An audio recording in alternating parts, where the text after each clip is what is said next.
bonsoir, ravi de vous retrouver dans le 19h de Public Sénat. Dans l'actualité aujourd'hui, ce quasi-appel à la guerre civile lancé par Mouammar Kadhafi. Nous allons nous battre et nous les vaincrons, a affirmé le colonel à ses partisans réunis à Tripoli, les appelant à défendre la Libye. Tous les dépôts d'armes seront ouverts pour armer le peuple, a-t-il ajouté. Et pendant ce temps, l'Union européenne, l'OTAN et l'ONU réfléchissent à des sanctions. Une otage française libérée au Niger, Françoise Laribe, qui avait été enlevée le 16 septembre dernier avec 4 autres Français par Al-Qaïda au Maghreb islamique, a retrouvé la liberté, ainsi qu'un Togolais et un Malgache. Ils sont à Niamey et en bonne santé, dit l'Élysée. Comme tous les vendredis, le journal des cantonales à la fin de cette édition. Les élections, c'est les 20 et 27 mars, je vous le rappelle, et aujourd'hui, on vous emmène dans l'Allier. Mais ouvrons d'abord la page politique de ce journal. Nous sommes peut-être à la veille d'un remaniement ministériel. Face aux répercussions de son voyage tunisien à Noël, Michel Alliot-Marie est plus que jamais sur la sellette et le petit monde politico-médiatique ne bruise que de rumeurs sur son départ imminent, même si l'intéressé a balayé ce matin sur France Info toute idée de démission. Bonsoir Michael Zamez. Alors est-ce que Nicolas Sarkozy peut faire autrement que de se séparer de sa ministre des Affaires étrangères? Vous vous rappelez, il y a 3 mois, cette petite phrase que tout le monde claironnait sur tous les toits, c'est un gouvernement de professionnels. Et puis, il y a eu l'affaire Michel Alliot-Marie. Les ministres, dans l'anonymat, accusent Michel Alliot-Marie d'entraîner Nicolas Sarkozy dans les profondeurs des sondages. Michel Alliot-Marie, lâché par son propre camp, paierait donc pour ses fautes. Mais alors on peut vraiment se poser une question sur la stratégie du président de la République. Pourquoi ne pas l'avoir débarqué plus tôt? Et alors ce serait pour quand ce remaniement? Alors, il faut savoir que Michel Alliot-Marie est actuellement au Koweït. Elle rentre dans la nuit de samedi à dimanche. Nicolas Sarkozy pourrait la voir dimanche dans l'après-midi. Et on annonce peut-être un remaniement, annoncé peut-être pour dimanche dans la fin d'après-midi ou peut-être lundi. Alors, c'est le nom d'Alain Juppé qui circule avec insistance pour prendre sa place au Quai d'Orsay. Est-ce que vous avez quelques informations sur le jeu de chaise musicale? C'est le grand favori Alain Juppé pour le poste des ministres des Affaires étrangères. Il n'aurait pas encore accepté, mais il négocie. Il négocie. Pourquoi? Pas question pour lui de prendre ses ordres auprès de l'Élysée et surtout auprès de Claude Guéant, qui serait en fait le vrai ministre des Affaires étrangères. Vous savez, Claude Guéant, c'est le secrétaire général de l'Élysée, qui, on dit, beaucoup d'influence en matière d'affaires étrangères. Alain Juppé, c'est l'homme clé depuis quelques jours. Il est partout dans les médias. Il vient d'inventer un nouveau poste, vice-premier ministre, voire peut-être vice-président, le seul sur lequel en fait Nicolas Sarkozy peut vraiment s'appuyer. Bref, peut-être le seul professionnel de cette équipe. On peut en tout cas se poser la question. Alors ce remaniement pourrait être plus large. Le jeu classique des chaises musicales est en route. Patrick Ollier, le compagnon de Michel Alliot-Marie, en charge des relations avec le Parlement, devrait la suivre. Cela s'appelle, on va dire, la solidarité de couple. Oublié du dernier remaniement, les centristes pourraient obtenir 1 à 2 ministères, mais on ne sait pas encore lesquels. Mais surtout qui? Bien sûr, pour remplacer Alain Juppé à la Défense. Gérard Longuet serait le mieux placé pour remplacer Alain Juppé. Il était aujourd'hui avec Nicolas Sarkozy dans l'avion qui l'emmenait en Turquie. Et selon les témoins, il aurait eu un très très large sourire. Oui, et un voyage d'ailleurs qui a été mal perçu par la Turquie. Visite express de 5 heures à Ankara en tant que président du G20 quand son homologue turc Abdullah Gül et quand le Premier ministre Recep Tayyip Erdogan attendaient, eux, une rencontre avec le président français. Alors pour Istanbul, les relations franco-turques méritaient mieux. Est-ce que c'est une nouvelle bourde diplomatique? L'analyse de Fabrice Cunet. 19 ans, la dernière visite d'un président français en Turquie datait de 1992 et François Mitterrand. Ce déplacement d'aujourd'hui, programmé par l'Élysée, aurait donc dû être symbolique. Nouveau flop de la diplomatie française. Nicolas Sarkozy s'y rend seulement en tant que président du G20. La diplomatie française a insisté pour souligner ce fait, donc qui a eu quand même un accueil glacial en Turquie et dans l'opinion publique et auprès des dirigeants turcs. Car la Turquie attendait un geste fort de la France. Nicolas Sarkozy, comme Angela Merkel, est fermement opposé à son adhésion à l'Europe. Une position mal vécue de l'autre côté du Bosphore. Aujourd'hui, avec le Premier ministre turc, sa marge de manœuvre est donc étroite. Il faut montrer qu'il y a un vrai dialogue, un dialogue qui ne soit pas seulement un dialogue de sourds, mais un vrai dialogue entre Paris et Ankara. Si déjà, à la sortie, les deux hommes apparaissent comme ayant travaillé, en ayant discuté et sont relativement détendus, ce sera déjà très positif. Visiblement, Nicolas Sarkozy est au moins parvenu à préserver les apparences. Mais sur le fond, pas de déclaration officielle sur l'Europe, alors que pour la première fois, plus de la moitié des Turcs sont contre l'adhésion de leur pays. Bonsoir Charles Chrétien. Bonsoir. Vous êtes un ancien ambassadeur, vous avez été en poste dans de très nombreux pays, en Iran, en Amérique latine, au Maghreb, au Proche-Orient, en Afrique ou encore aux États-Unis. Pour vous, est-ce que ce voyage en Turquie est une nouvelle bourde diplomatique? Oh, vous me posez là une question mauvaise, excusez-moi, contrairement à ce que l'on dit. Ça, le G20 est une affaire qui intéresse le président du G20. Monsieur Sarkozy est tout à fait libre de se déplacer, d'aller en Turquie. Et même d'y rester 5 heures uniquement. Ah, ça, c'est un peu le défaut que l'on reproche au président de la République. Nous, les diplomates un peu traditionnels, on prend notre temps. Bon, alors, il y a quelques jours, une tribune publiée par d'anciens ambassadeurs dans le monde a fait beaucoup de bruit. Elle critiquait la diplomatie française, jugée amatrice, critiquée pour son amateurisme. Donc, un collectif qui répondait au nom de Marly. Et ce matin, réponse dans le Figaro d'un autre collectif de diplomates qui défend cette fois-ci la politique extérieure de la France et qui défend le fait qu'elle soit plus tournée vers l'action. Vous avez publié chez l'Harmattan un livre qui s'appelle « Les voies de la diplomatie ». Où vous racontez le mépris du chef de l'État pour les diplomates. Donc j'imagine que vous êtes plutôt Marly que Rostand. Rostand, c'est le nom du deuxième collectif. Je suis tout à fait d'accord avec mes collègues qui font partie de ce groupe Marly. Je ne regrette qu'une seule chose, c'est qu'il n'ait pas donné de signature à leur manifeste. Moi, je me suis engagé, j'ai écrit un livre qui n'est pas du tout aimable à l'égard de la diplomatie telle qu'elle est gérée aujourd'hui, des relations extérieures de la France. Et je pensais que compte tenu de ce que j'ai vécu et de ce que je porte comme jugement, je me devais de signer. Alors, sur le fond, mes collègues ont raison. Sur la forme, je regrette un petit peu cet anonymat. Et donc vous n'en faites pas partie alors? Ah non, je n'en fais pas partie, je vous l'aurais dit sans ça. Et puis ça aurait été contraire à l'anonymat qu'ils prétendent maintenir. Et effectivement, ils ont eu une réponse anonyme aussi. Oui. Alors là, ça détruit un petit peu l'impact d'une réflexion qui n'est pas aimable, mais qui peut-être peut servir à remettre un petit peu le Quai d'Orsay et la diplomatie en route. Qu'est-ce que vous lui reprochez, vous, à la diplomatie française? Est-ce que je peux d'abord vous dire comment ça marche? Normalement, un diplomate qui est envoyé dans un pays doit étudier ce pays sous tous ses aspects, politique, économique, social. De toute cette réflexion, il envoie des commentaires, des analyses au ministère des Affaires étrangères, qui lui fait une synthèse. Cette synthèse est transmise au pouvoir, qu'il soit le gouvernement ou le président de la République, puisque dans la Ve République, le président de la République garde un œil tout à fait attentif à la politique étrangère. Il est vrai que le président de la République a le droit d'avoir de grandes options. Ça le regarde, où l'on se rapproche des États-Unis, où l'on rejoint l'OTAN que l'on avait quitté, où l'on estime que avoir un dialogue privilégié avec le Brésil, c'est important. Bon, ça, ce sont les grandes options. Mais le quotidien est une chose compliquée qui doit tenir compte des analyses faites par les agents du Quai d'Orsay. Les erreurs auraient été évitées, à votre avis, si on avait écouté les diplomates? Je le pense. En Tunisie, en Égypte, en Libye? Je le pense. Et malheureusement, on n'écoute pas beaucoup les diplomates. Et je vous rajouterai le Mexique, où nous avons fait une... Et je parle du Mexique parce que j'ai connu une affaire identique quand j'étais mon dernier poste ambassadeur au Guatemala, où j'avais eu aussi des Français impliqués dans une affaire, condamnés, emprisonnés. Et on m'a laissé traiter cette affaire tranquille, seul. En discrétion?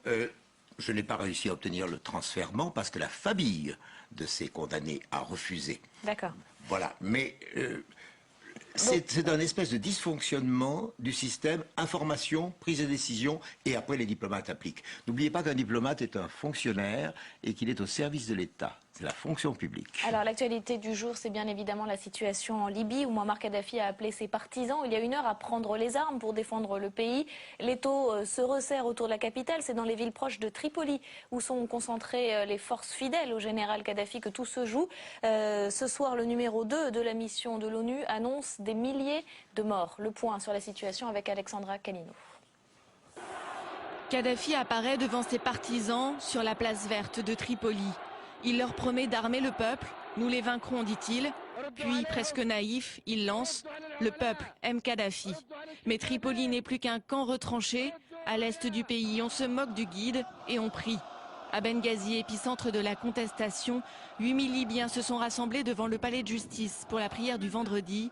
On pleure les morts. Les cercueils de 3 hommes tués lors du violent soulèvement qui a libéré la ville sont transportés au-dessus de la foule. Le peuple continue aussi de crier sa victoire. Autour du guide, les soutiens s'effritent. Aujourd'hui, l'un de ses conseillers a démissionné, rejoignant la cause du peuple. Mais le clan Kadhafi continue d'affirmer qu'il ne quittera pas le pays. L'un des fils du guide a averti « Notre plan, c'est de vivre en Libye et d'y mourir ». Monsieur Kadhafi doit partir, a lancé Nicolas Sarkozy depuis la Turquie. À Paris, plusieurs dizaines de personnes ont manifesté devant l'ambassade de Libye en France et l'ambassadeur libyen a annoncé à cette occasion qu'il démissionnait pour rejoindre l'opposition, comme l'avait fait avant lui celui auprès de l'ONU à Genève ou encore celui auprès de l'UNESCO. Le président libyen a également été lâché aujourd'hui par son conseiller et cousin. Pendant ce temps, la communauté internationale, elle réfléchit à un plan d'urgence pour évacuer les ressortissants étrangers présents dans le pays. Le président américain et le Premier ministre britannique réclament des sanctions.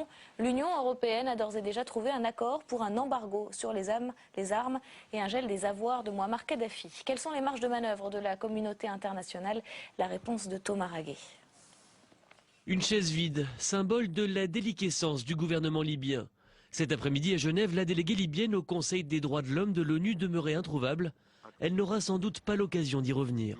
Les témoignages, les images et les propos même des dirigeants libyens ne laisse aucun doute quant au fait que la Libye ne remplit manifestement plus les conditions pour être membre du Conseil.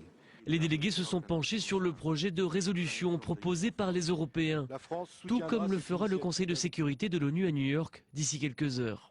Pour l'Union européenne, il est temps d'envisager ce que nous appelons des mesures restrictives afin que nous fassions tout notre possible pour mettre la pression maximale, essayer d'arrêter la violence en Libye et permettre au pays d'avancer.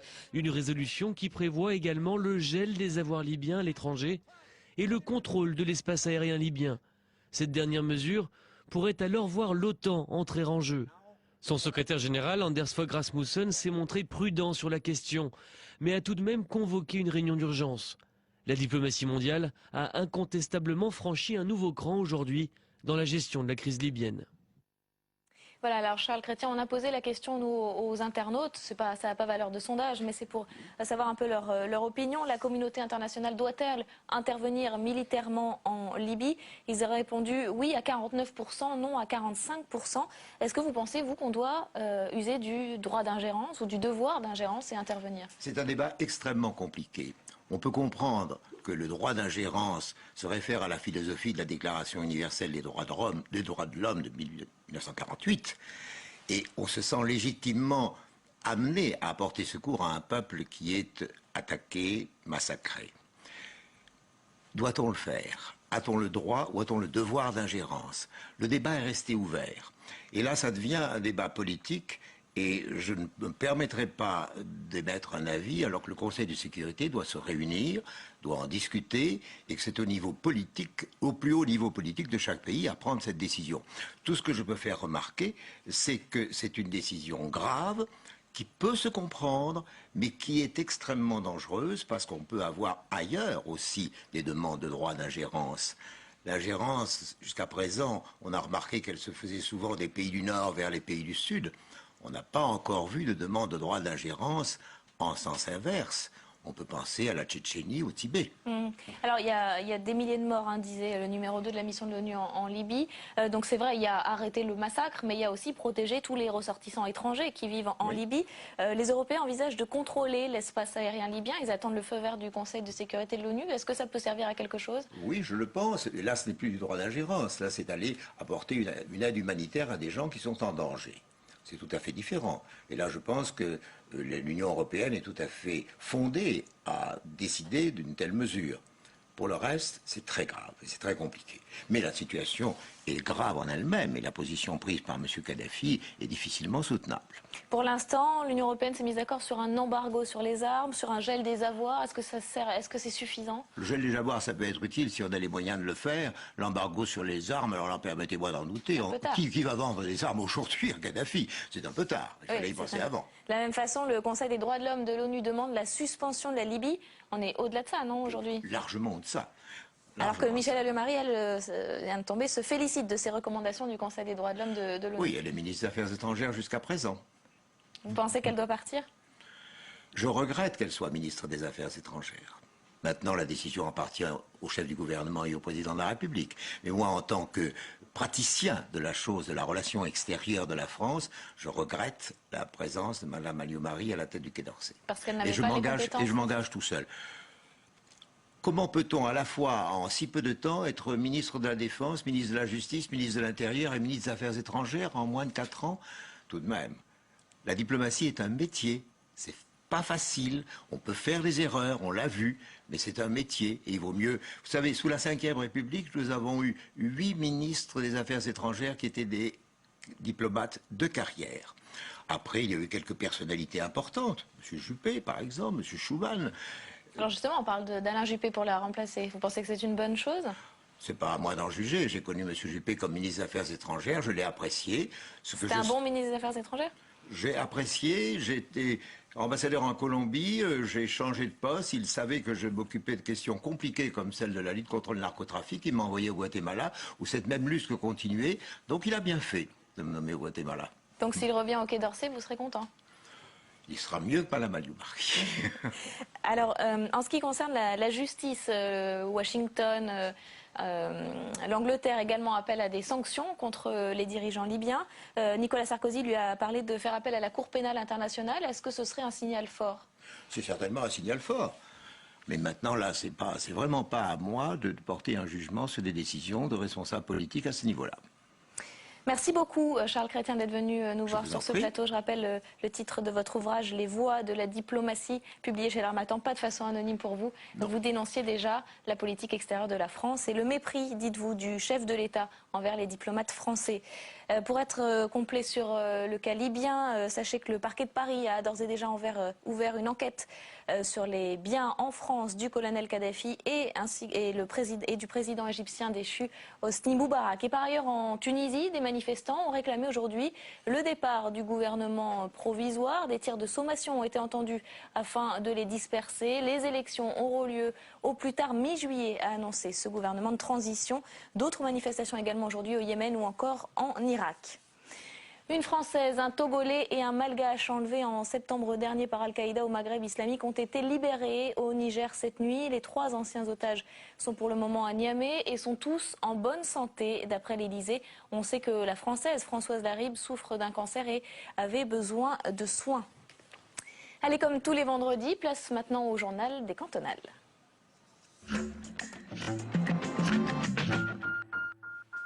Et cette semaine, gros plan sur l'Allier, seul département avec le Val-de-Marne à être dirigé par une majorité communiste, avec un tout petit siège de majorité. Et puis depuis 20 ans, à chaque élection, eh bien, c'est l'alternance. Du coup, la droite espère bien, cette fois-ci, remettre la main sur ce conseil général qu'elle a perdu il y a 3 ans. Thomas Raguet. L'Allier, un département politiquement à part. Ici, les communistes dominent à gauche, un héritage du syndicalisme agricole. Et le parti majoritaire à droite n'est pas l'UMP, mais l'Union républicaine, un parti local. L'Allier est coutumier de l'alternance. En 20 ans, la majorité départementale est passée à 4 reprises d'un camp à l'autre. Évincé il y a 3 ans, Gérard Derriot repart au combat et compte bien reconquérir le département aux communistes. Il y a un manque de souffle total de la part de la majorité actuelle du Conseil général. Je sais que les temps sont difficiles, la crise est passée par là, c'est vrai, mais je pense qu'il y a encore et toujours à donner en plus une image beaucoup plus positive du département que celle qui est donnée aujourd'hui, où on ne fait que se plaindre, c'est toujours de la faute des autres, jamais de la sienne. Une attaque directe contre la majorité actuelle et son budget 2011. Un budget volontairement voté en déficit pour protester contre la baisse de dotation financière de l'État. Illégal, mais efficace en termes de communication. Jean-Paul Dufresne revendique cette action et se veut plutôt confiant quant à l'issue de ces cantonales. Les habitants de l'Allier, qui sont comme les Français en général et qui contestent de plus en plus la politique nationale, eh bien, naturellement, n'ont aucune raison de vouloir remettre en place une majorité de droite dans ce département. L'élection sera pourtant très serrée. Un seul siège sépare les 2 camps. Chacun défend donc son bilan et met en avant les sujets clés pour le département. La médecine rurale, le développement économique ou bien encore la dépendance.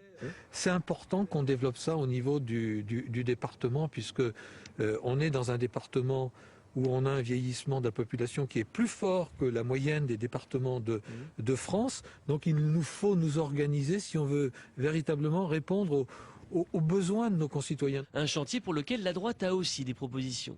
Il faut continuer de créer des lieux, bien sûr, d'accueil de personnes âgées. Nous nous engageons à créer au moins 300 places pour personnes âgées et pour personnes âgées dépendantes. Si Gérard Derriot cultive son image d'élu de terrain, l'homme espère aussi que son statut d'élu national pèsera dans la balance. Et je pense que le fait d'être parlementaire est un plus pour l'action que l'on peut mener, pour la manière justement de pouvoir sensibiliser davantage les instances parisiennes aux problèmes locaux. Seul point d'accord entre les deux rivaux, la mise à 2 fois 2 voies de la RCEA. Avec ses 5000 camions quotidiens, elle est l'une des routes les plus meurtrières de France. Une manière efficace de stopper l'hécatombe, tout en offrant une perspective de développement économique à un département qui continue à perdre des habitants. Alors à quoi sert un conseiller général? Quel est son rôle? Comment est-il élu? Et qui est-il? Toutes les explications avec Delphine Gérard. Le conseiller général est un homme ou une femme politique élu au suffrage universel direct. Cette année, il sera élu pour 3 ans, un mandat de transition en attendant l'application de la réforme territoriale en 2014 qui verra la disparition du conseiller général. Pour être candidat, il faut être de nationalité française et avoir 18 ans révolus le jour de l'élection. Il faut aussi avoir une attache avec le département d'élection, soit le domicile, soit une attache fiscale. Le candidat n'est donc pas obligé d'habiter dans le canton convoité. Une fois élu, le conseiller général siège au département. Sa mission s'exerce dans différents domaines: action sociale, gestion des collèges, des transports scolaires, des routes départementales ou encore l'équipement des communes. L'ensemble des conseillers généraux élit pour 3 ans un président du conseil général. Il incarne l'exécutif du département. Voilà, alors maintenant qu'on sait tout sur le conseiller général, bonsoir Stéphane Rodès. Bonsoir. Le seul problème, c'est que c'est pratiquement tout le temps un homme. L'Assemblée des conseils généraux, c'est celle où il y a la parité le moins respectée. Je crois que les derniers chiffres disent qu'il y a 88% d'hommes contre 12% de femmes. Alors est-ce que la loi de 2008 qui impose que le suppléant soit du sexe opposé va changer quelque chose à votre avis? Eh bien, cette loi oblige à ce que dans les tickets entre le candidat et le suppléant, l'un des deux soit une femme et donc l'autre un homme. C'est la parité, c'est l'application de la parité. Les départements vont être en première ligne. Est-ce que ça va changer grand-chose? L'immense majorité des candidats sont des candidats et des suppléants sont des suppléantes. Et donc, du coup, il va y avoir sans doute peu de changements quant à la configuration. Par contre, il va y avoir très certainement une avancée quant à la capacité, au travers de ces campagnes, de promouvoir un personnel politique de base. Donc, c'est le verre à moitié vide et à moitié plein. On sait qu'ensuite, il va y avoir des conseillers territoriaux. J'imagine qu'il va y avoir également le souhait qu'il y ait une parité, mais disons que c'est une façon pour les femmes suppléantes de peu à peu remplacer les hommes au travers d'une expérience qu'est une campagne électorale, et pour celle dont le suppléant sera élu au travers d'un suivi des affaires des pays, que ce soit aujourd'hui les conseils généraux ou demain la nouvelle structure qui se mettra en place suite à la réforme. Et comment on explique que la quasi-totalité des candidats sont des hommes et que ce sont les suppléants qui sont des femmes? Alors, pas des raisons essentiellement politiques, parce que, par exemple, la gauche, qui a été historiquement un peu plus volontariste parce que le féminisme venait de la gauche, sur ces questions culturelles, la droite était plutôt le parti de l'ordre et la gauche le parti du mouvement, mais honnêtement, le différentiel est très faible entre la gauche et la droite. Et donc, c'est pour des raisons plus profondes qui tiennent au rapport des Français à la politique et à la situation des femmes dans la société. Pour les Français, la politique, c'est un sacerdoce. Et donc, traditionnellement, on commence par la politique locale, sur le terrain, dans les équipes municipales, là maintenant, dans les départements, et puis peu à peu, on prend une ampleur, on se fait repérer, on se fait reconnaître. Bref, ça demande un investissement terrible, et ça demande beaucoup plus que dans les autres pays une abnégation. Les femmes de leur côté ont au moins une double journée de travail, n'est-ce pas?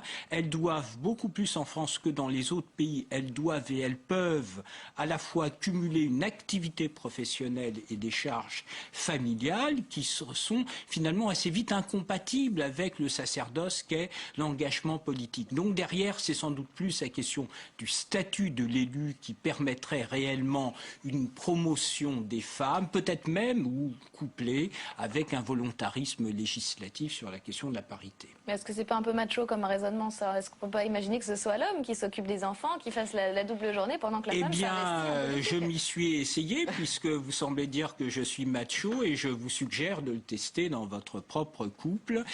En fait, les évolutions de la société sont des évolutions effectivement très lentes. Les nouvelles générations d'hommes sont beaucoup plus attentives au partage des tâches, mais les choses sont quand même très très lentes, même si votre expérience personnelle semblerait penser le contraire. Donc ça commence à évoluer, mais ça met du temps. Oui, ça met du temps, et puis surtout, je crois qu'il faut organiser différemment le métier politique. Quand on a des réunions de compte-rendu de mandat, des réunions politiques à l'intérieur des formations qui se terminent à 11h, minuit, c'est pour tout le monde, c'est évidemment harassant, et encore une fois pour des femmes qui ont des charges professionnelles, familiales, ça demande quand même une abnégation très grande. Alors on va voir comment ça change en 2014, puisque ce sont les dernières élections cantonales. Il n'y aura plus de conseiller général ni de conseiller régional remplacé par le conseiller territorial. On ne connaît pas encore véritablement le mode de scrutin. On verra si ça va œuvrer en faveur de la parité. Puis les femmes, elles se défendent. En tout cas, elles combattent ce manque de parité. Il y a des femmes à barbe qui, hier, ont interrompu un conseil général 100% masculin. Je crois qu'il y a 2 départements en France qui sont complètement 100% masculins. Là, c'était dans le Tarn-et-Garonne, présidé par Jean-Michel Baillet, président du Parti radical de gauche. Des femmes à barbe, enfin, avec un postiche, sont venus interrompre la séance. Oui, parce que l'avancée de la question femme, c'est une pression de la société sur le personnel politique, renforcée par l'opinion qui, constatant que les hommes politiques ne sont pas toujours à la hauteur des attentes, mêle la question de la légitimité à la représentativité. Je veux dire par là que une des explications qui courent dans l'opinion sur le fait que les politiques ne pèseraient pas suffisamment sur le cours des choses et de façon efficace, c'est que les politiques ne comprendraient pas ce qui se passe dans la société. Et s'ils ne comprendraient pas, c'est parce que le personnel politique ne serait pas suffisamment à l'image de la société, bien sûr en matière sociale, mais aussi en matière de genre. Donc il y a l'idée que si le personnel politique ressemblait un peu plus aux Français, il serait un peu plus attentif, volontaire et efficace. Merci beaucoup Stéphane Revest. Allez, on termine avec vous, Delphine Girard, bonsoir. Bonsoir. Alors on continue à parler des cantonales, puisque cette semaine, plusieurs candidats aux cantonales se sont vus refuser leur compte de campagne par des agences bancaires. Et justement, cette semaine, au Sénat, on examinait, non, c'est la semaine prochaine, une proposition de loi qui met en place des droits au compte. Oui, dans une élection, Caroline, l'argent, c'est le nerf de la guerre. Et vous l'avez dit, certains candidats, c'était dans les Hauts-de-Seine, donc se sont vus refuser l'ouverture de comptes de campagne par des banques. Il faut dire que les établissements bancaires jugent souvent cette situation trop risquée. Ces difficultés ont été mises en lumière par le Conseil constitutionnel. Or, cette situation peut avoir de graves conséquences sur la régularité du scrutin, car si les candidats n'ont pas de compte bancaire séparé pour financer leur campagne, ils peuvent être tentés de ne pas intégrer certaines dépenses et de les payer avec leur propre compte bancaire, et du coup ils se mettent hors la loi. Alors que propose le Sénat pour remédier à cette situation? Alors c'est dans le cadre d'une proposition de loi sur la transparence financière de la vie politique que le Sénat va se pencher la semaine prochaine sur cette question du droit au compte. Alors les députés qui ont déjà examiné cette proposition de loi proposaient une sanction financière de 22 500 € pour les banques qui refusent l'ouverture de comptes de campagne. Les sénateurs n'ont pas retenu cette option. Ils proposent que si un candidat se heurte à un refus, eh bien, il peut saisir la Banque de France qui se doit de lui désigner une autre banque dans la circonscription dans laquelle se déroule l'élection. Donc a priori, les candidats devraient plus rencontrer ce genre de problème pour les prochaines élections. Oui, c'est vrai, mais malheureusement, les candidats qui s'est arrivé dans les Hauts-de-Seine, eh bien, cette disposition ne sera votée peut-être qu'en séance la semaine prochaine, et elle ne s'appliquera pas aux élections des 20 et 27 mars prochains, car vous le savez, Caroline, on ne peut pas changer le code électoral à quelques jours d'un scrutin. Oui, donc tant pis pour cela. Merci beaucoup Delphine, merci à vous Stéphane, merci à vous de nous avoir suivis. Très bonne suite de programme sur Public Sénat.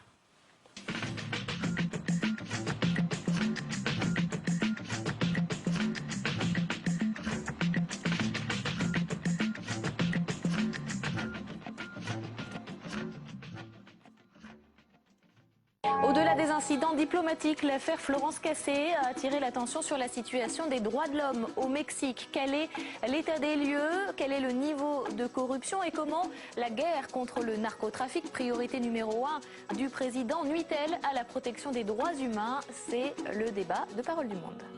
Parole du Monde, c'est un tour d'horizon de l'actualité internationale. Samedi à 15h15 sur Public Sénat.